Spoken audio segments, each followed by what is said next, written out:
Benim tek derdim en mutlu günümü kardeşimle paylaşmaktı. Başka hiçbir şey değil. Evo. Hayırdır oğlum? Manita mı yaptın ha? Kız arkadaş mevzusu mu? Hayır kardeşim, daha iyisi. Uzun zamandır beklediğimiz oyun bugün satışa çıkıyor. Hangisi? Bu bir soygundur. Bir soygundur. Yapma be. Abi son zamanların en iyi arcade oyunu. Bunu almamız lazım moruk. Bunu almamız lazım. Almamız lazım Cengo. Kaçta biter burası? 5'ten önce yetmez. Neyse be oğlum online alırız. Boş ver ya. Hadi. Olmaz. O oyunu alıp kesinlikle koleksiyonumuza eklememiz gerekiyor kardeşim. Alalım. Hani var mı plan? Nasıl alacağız? Benim bir planım var. Bu kadar paylaşıyorluk yeter. Beni takip et kardeşim. Ne yapayım? Takip et beni. Karnım çok kötü. Ne oldu? Ne oldu ya? Ülserim yenge. Ne ülseri, senin ülserin mi var? Var tabii ya, olmaz mı? İstiyorsan Cengo'yu sor. İstiyorsanız bana sorun. Tabii. Liseden beri var.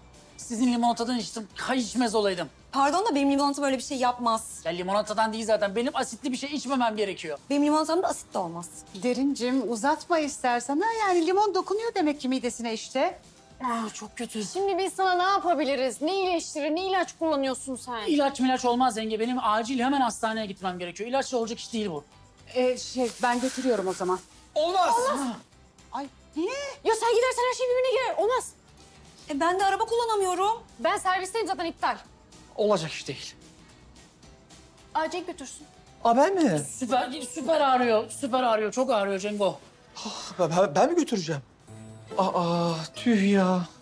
Aşkım sen götür tabii. Başka kim götürecek o da? Aşkım ya, ben hastaneye gitmem lazım. Çok özür dilerim. Ne olur. Aşkım niye özür diliyorsun? Her şeyin özrü mü olur ya? Arkadaşım burada daha önemli. Cengo bak, arkadaşın daha önemli diyor. Şu içindeki paylaşılık aşkını bırak da gidelim artık. Hadi kardeşim hadi. Önce sağlık.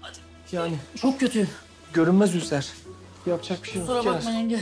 Ya ne kusura bakacağım. Dikkatli gidin. Cengo, Ya hızlı gitmeyin. Tamam. Tamam. Hadi ya. Ay benim midem ekşidi ya. Nasıl oynadım ama kardeşim? Kızlar bir an bile şüphelenmedi. Müthiş oynamadım mı ya? Çok güzel oynadım. Ha? Cengo, sen surat mı asıyorsun oğlum? Anlaşılmıyor makyajdan.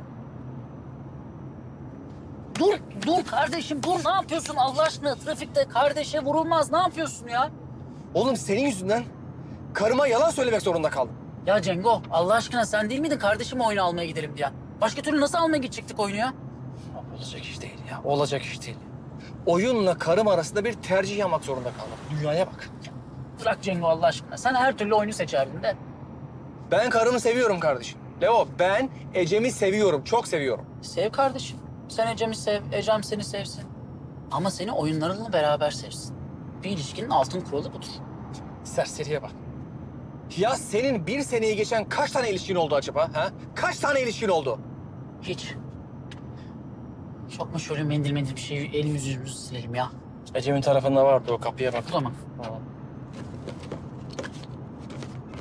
Bu boş. Al şunu.